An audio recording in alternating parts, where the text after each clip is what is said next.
तो hello friends, welcome to Tuna Teach channel. तो आज आम आलोचना करवा +3 first year first semester ethics and value रो यूनिट 3 वोमेन एंड वर्क बा नारी व श्रम पाठर लंग क्वेश्चन आंसर। आज आम उपक्रम रु उपसंहार पर्यंत जेपरिक 7 रु 7 नंबर रखा सेहीपरि आम आज डिस्कस करवा। तो क्वेश्चन हेउची give an account of sexual harassment of women at work place. कर्म स्थान रे महिला मानक प्रति संघटित यौनगत उत्पीड़न संबंध रे दर्शाओ।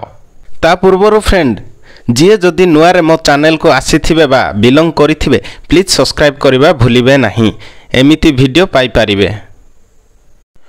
तो फ्रेंड एबे आमे डिस्कस करिबा। मु सबु वीडियो रे कहूची उपक्रम एवं उपसंहार लेखिबा निहाती आवश्यक, कारण उपक्रम और उपसंहार लेखिबा द्वारा मार्कटा भलो आसी थाए। तो एबे देखिबा उपक्रम। संप्रति कर्म क्षेत्र रे महिला मानक प्रवेश पुरुष मानक ठारू अधिक परिलिखित हेउछि। सरकारी सेक्टर अपेक्षा बेसरकारी संस्था मानकरे अधिक महिला चाकरी करुछंती, कारण बेसरकारी संस्था रे चाकरी पाइबा सहज एवं अधिक पारिश्रमिक मध्य मिलिथाए। केतेक क्षेत्र रे देखा जाए महिला माने कर्म क्षेत्र रे यौन निर्यातनार शिकार हेउछंती। उपरिस्थ ऑफिसरंक यौन लालसा चरितार्थ पई सीधा सड़क अनुरोध, दि अर्थबोधक इंगित, नाग्नचित्र प्रदर्शन बा अन्य कौनसी स्वागत योग्य व्यवहार को उत्पीड़न कहा जाए। आगर खूब कम संख्यक महिला चाकरी करुथिले, तेणु सेतेबेले एही मामला कम हेउथिला एवं लोक आलोचना को आसु नथिला। एबे जेहेतु अधिक संख्यक महिला काम करुछंती, यौन निर्यातना अधिक घटुची। एथिपाई कड़ा आईन लागू होइथिबारु निर्यातना संपर्क रे मुह खोलिबाकू पीड़िता माने साहस करुछंती वो यह निश्चित भावरे शुभ लक्षण। तो यह पर देखिबा महिला प्रति यौन उत्पीड़न व अधिनियम। एक महिला मानकर आत्मविश्वास अभाव व कैरियर चिंता। सर्वेक्षण जना पड़ी जे अभियोग न करिबा मुख्य कारण हेउची प्रक्रिया रे आत्मविश्वास अभाव व निजर कैरियर विषय रे चिंता। एथिपाई अभियुक्त माने दंड पाइबार वंचित हेउछंती।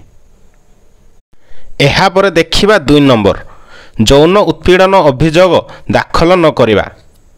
वोमेन इंडियन चैम्बर एक सर्वेक्षण अनुसार भारत रे 68.7% महिला अछंती जेउ माने निज कर्म क्षेत्र रे यौन उत्पीड़न विषय रे लिखित किंबा मौखिक अभियोग लज्जावशत दाखल करि न थांती एवं अन्य कहारी को जणाई न थांती।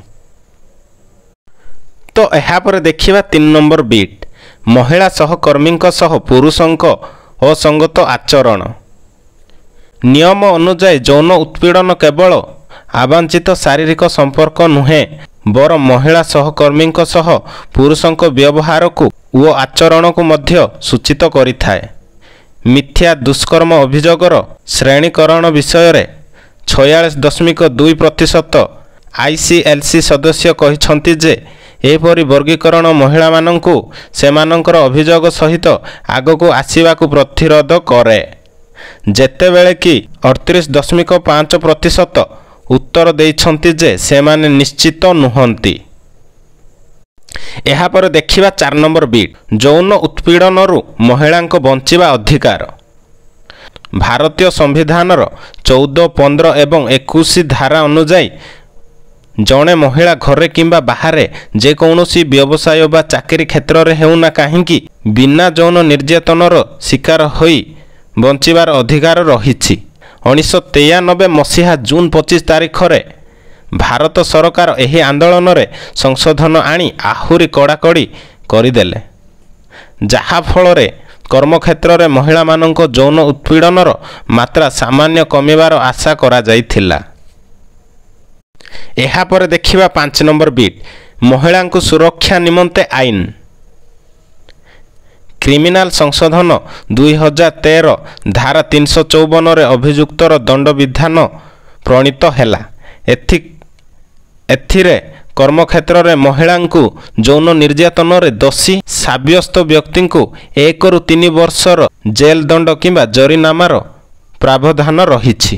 ଭାରତୀୟ ସମ୍ବିଧାନର ଧାରା 14ରେ ମହିଳାଙ୍କ ପାଇଁ ଆଇନରେ ସମାନ ବ୍ୟବସ୍ଥା ରହିଛି। ମହିଳାମାନେ କୌଣସି ଭେଦଭାବର ଶିକାର ହେବେ ନାହିଁ। ସାମ୍ବିଧାନିକ ବ୍ୟବସ୍ଥାରେ ପ୍ରତ୍ୟେକ କ୍ଷେତ୍ରରେ ମହିଳାମାନେ ସମାନ ପାଇବେ। ଧାରା 16 ଅନୁଯାୟୀ ସମାନ କାମ ନିମନ୍ତେ ସମାନ ମଜୁରୀ ପାଇବେ। ଧାରା 39D ଏବଂ ଧାରା 42 ଅନୁଯାୟୀ।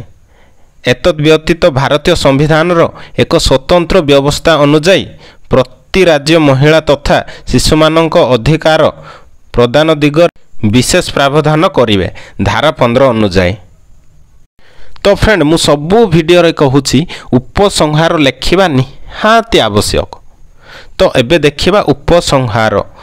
ଉପରୋକ୍ତ ଲେଖାରୁ ଆମେ ଜାଣିପାରୁଛୁ ଯେ ମହିଳାମାନେ କୌଣସି କର୍ମକ୍ଷେତ୍ରରେ କିମ୍ବା ଚାକିରି କ୍ଷେତ୍ରରେ ପୁରୁଷମାନଙ୍କଠାରୁ ଯୌନ ନିର୍ଯାତନା ଅଧିକ ମାତ୍ରାରେ ଭୋଗୁଛନ୍ତି। ଏଥି ନିମନ୍ତେ ମଧ୍ୟ ଭାରତ ସରକାର ଦଣ୍ଡବିଧାନ ଆଇନ ମଧ୍ୟ ଲାଗୁ କରିଛନ୍ତି। ଏଥିସହ ମହିଳା ଏବଂ ଶିଶୁମାନଙ୍କୁ ସୁବିଧା ସୁଯୋଗ ସମାନ ଭାବରେ ପାଇବା ପାଇଁ ଭାରତୀୟ ସରକାର ଆଇନ ପ୍ରଣୟନ କରିଛନ୍ତି।